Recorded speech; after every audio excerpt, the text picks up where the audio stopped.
सुल्तानपुर के इस गांव में बेटे की रहस्यमयी मौत से पूरा गांव सदमे में है। परिजनों का आरोप है कि बेटे की निर्मम हत्या करने के बाद बेटे की बॉडी फेंक दी गई। आनन फानन में जहां बॉडी को दफनाना चाहिए था वहीं बॉडी को जला दी गई ताकि कोई सबूत न मिल सके और अपराधी बच जाएं। आखिर परिजन इस प्रकार से क्यों आरोप लगा रहे हैं या हम जानने का प्रयास करेंगे। जी माता जी, आपका बेटा था? हाँ, हमारा बेटा था। या भिखारीपुर नरमन तारा का निमंत्रण था, राती बराती के झगड़ा होते, झगड़ा बे के बाद झगड़ा शांत हो जाता है, फिर ओकरे बाद क्या होता है? राजेश यादव ने मेरे भाई को लेके गया कहीं पर। अच्छा, तो वही कैसे आपको कैसे पता कि राजेश आपके भाई को बुला कर ले गया?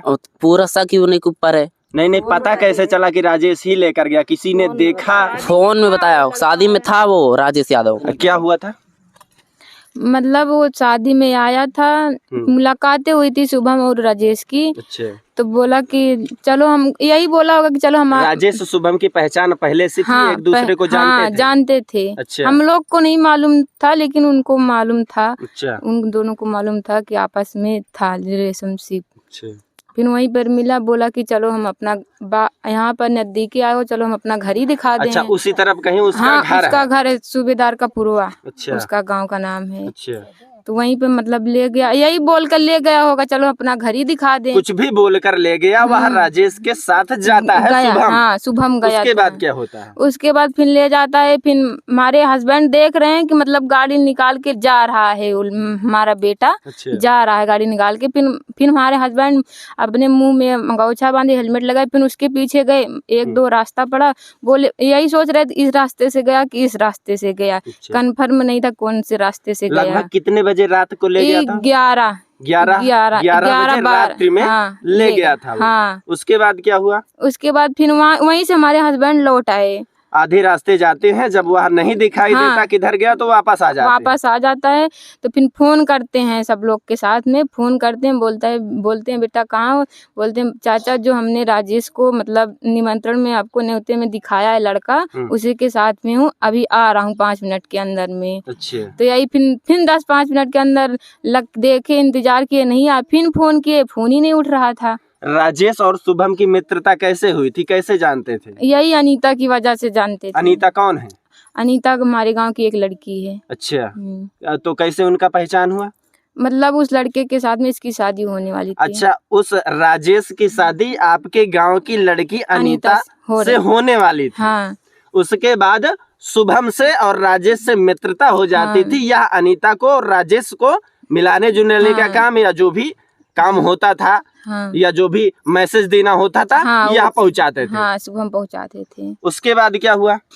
उसके बाद फिर यही मतलब जो सामान लड़का देता था शुभम अनीता को आप कैसे शक कर रही हैं कि राजेश ने ही आपके बेटे की हत्या? क्योंकि मतलब जब हमारे हस्बैंड फोन किए थे शुभम के पास, शुभम बोले कि चाचा हम राजेश के साथ में हूँ, राजेश के साथ में हैं हम, अभी हम आ रहे हैं 5 मिनट के अंदर में। उसके बाद फिर फोन नहीं उठा, ना फोन लगा। नहीं, जैसे राजेश की शादी आपके गांव की लड़की से होने वाली थी, तो यह उनका मामला है। आप कैसे कह रही हैं कि राजेश ने शुभम की हत्या कर दी? कुछ बिगाड़ा हुआ? शादी मना कर दी थी। अच्छा, लड़की ने राजेश से शादी के लिए मना कर दिया कि अब हम शादी नहीं करेंगे। उसके बाद जो है जब बात बिगड़ जाती है तो आप लोगों का संदेह है कि राजेश बुला के ले गया था, फोन पर बातें हुई थी, उसी ने इस प्रकार की घटना को अंजाम दिया हो। हाँ, मेरा कहना यही है। बॉडी किसी ने देखा था बाद में? हाँ, देखा था। कहाँ चोटें लगी थी? मतलब सर में लगा था, गला दबा के मारा गया था, निशान था, पीठ में था, यहाँ सर में था, हाथ में था। अच्छा। यहाँ नाखून में से कीली ठोक के निकाल लिया गया था। आँख में मतलब चाकू मार दिए थे। अच्छा।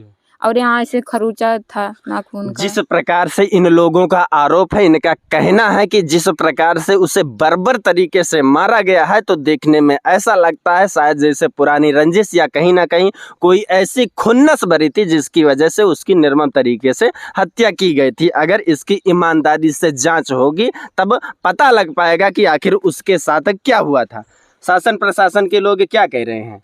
मर्डर बता रहे हैं या एक्सीडेंट? नहीं, एक्सीडेंट बता रहे हैं। यहाँ पुलिस आई थी, कोतवाली भी आई थी, धम्मौर की थाना आई थी, मुसाफिर खाना की थाना आई थी, सुल्तानपुर की सीआईडी भी आई थी। अच्छा सीआईडी बोल रही थी इसे 4 लोग मिलके मारे हैं। अच्छा। जब अपने कैमरे से वो देखे, बोले कि 4 लोग मिलके मारे हैं। अच्छा। हाँ, तभी हम लोग भी जान पाए कि हाँ हमारे नहीं, यहाँ आप सबके सामने बोल रहे हाँ थे? हमारे सामने ही बोली थी, हम लोग के सामने। अच्छा। हाँ, उसके बाद कब जो है ये कहने लगे कि ये तो हादसा हुआ? जब पोस्टमार्टम हो गया तो बोले, जब पोस्टमार्टम होने के बाद जला दिया गया। जब सुबह में गए बोले कि एक्सीडेंट हुआ है इसका। बॉडी जला दी गई। हाँ, उस लड़के की उम्र क्या थी? 18 वर्ष 18 वर्ष की थी। हिल चूंकि गया था 18 वर्ष। वह लड़का अविवाहित था, हाँ, तो उसे जलाना नहीं चाहिए था, नहीं दफनाया जाना चाहिए हाँ। था। दूसरी बात, रात्रि में जलाया गया है। हाँ, 9 बजे रात्रि में तो बॉडी जलाई नहीं जाती। जलाई जाती। सुबह का इंतजार किया जाता है। कहा जाता है कि हिंदू धर्म में सूर्यास्त के बाद जो है अग्नि नहीं दी जाती।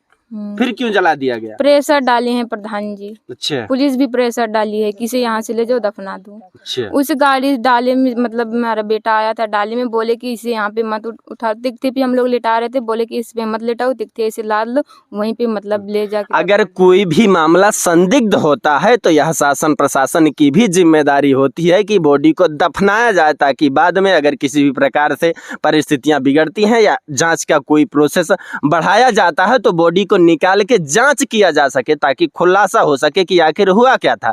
परंतु यहाँ बिल्कुल खेल उलट है। बॉडी को आनन फानन में जला दिया जाता है, जो कि कहीं ना कहीं इन लोगों का आरोप है, परिजनों का आरोप है कि हिंदू धर्म के अनुसार भी अगर माना जाए तो रात्रि में बॉडी नहीं जलाई जाती। दूसरी बात, वह लड़का अविवाहित था, अविवाहित बच्चों की भी बॉडी नहीं जलाई जाती, दफनाया जाता है। हाँ, लेकिन यहाँ बॉडी को जला दिया दिया उसे खुदवा के, मतलब फिर से पोस्टमार्टम की तरह जांच न करा पाए। तो आप लोगों ने, सभी लोगों ने विरोध नहीं किया कि बॉडी को दफनाया जाए? बोल रहे थे, लेकिन वो बोले कि नहीं, जला दो इसको। क्योंकि यह गरीब परिवार के लोग हैं, ज्यादातर इन लोगों का जीवन न्याय में भटकने में ही निकल जाती है। शायद यही वजह है कि इनकी स्थितियां परिस्थितियां देखकर इस प्रकार से इनके ऊपर दबाव बनाया गया होगा और बॉडी को जला दिया गया होगा, जैसे यह परिजन आरोप लगा रहे हैं। अब आप क्या चाहती हैं, क्या मांग करती हैं? हम यही मांग करते हैं, जैसे मेरे बेटे के मतलब मारे हैं, मार डाले हैं, जान ले ली, वैसे उनको भी जान से जाना पड़े। जिस हाँ। लड़की के ऊपर आप आरोप लगा रही हैं हाँ, कि उस लड़की का रिश्ता राजेश से था, उसी की वजह से यह विवाद इतना हुआ, बच्चे की हत्या हाँ, हुई। आज वो लड़की हाँ कर दी होती शादी के लिए, ऐसा नहीं, वह उसकी मर्जी है, वह हाँ करे या ना करे।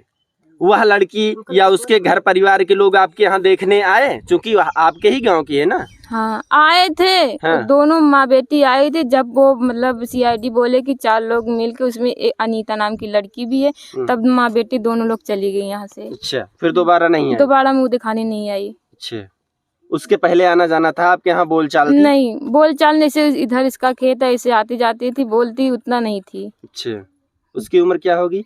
25-26 साल होगी, नहीं तो और राजेश की उम्र क्या होगी? उतना ही है। उतना ही होगा। उतना ही होगा। अच्छा, राजेश यादव नाम है उनका। और जिस लड़के की जो है मृत्यु हुई है उसका नाम शुभम है। प्रजापति है। क्या करते थे वह? पढ़ाई करता था। उनकी उम्र शुभम की कितनी है? 18 वर्ष। 18 वर्ष। और कोई किसी के ऊपर संदेह या किसी प्रकार नहीं, से पहले कोई बात विवाद?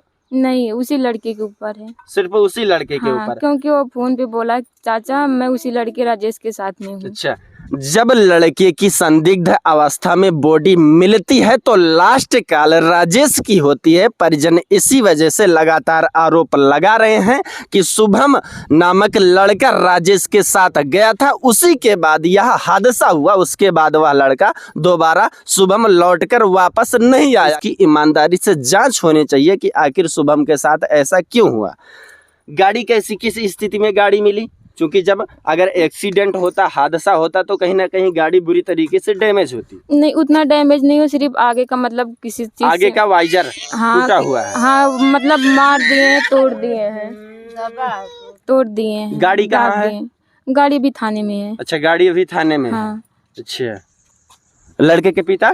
ओ बेड वहाँ पे। अच्छा, लड़के के पिता वहाँ चारपाई पर लेटे हुए हैं। चूंकि इनका एक जवान कह सकते हैं बेटा कहीं ना कहीं और वह खो चुके हैं। इसकी वजह से वह सदमे में है, वह कुछ बोल नहीं रहे हैं, कुछ जवाब नहीं दे पा रहे हैं। आखिर क्या पूछा जाए, हमारे पास फिलहाल शब्द नहीं है, क्योंकि किसी का भी अगर जवान बेटे के साथ इस प्रकार से घटना घटित होती है तो सभी लोग सदमे में हो जाते हैं। बाकी इस वीडियो को ज़्यादा से ज़्यादा शेयर करें ताकि इसकी ईमानदारी से जांच हो सके। बाकी यह घटना सुल्तानपुर जनपद के धमौर थाना क्षेत्र अंतर्गतपुर गांव की घटना है। बाकी मैं हुनैन त्रिपाठी, आप देख रहे हैं अवधि भारत। जय हिंद।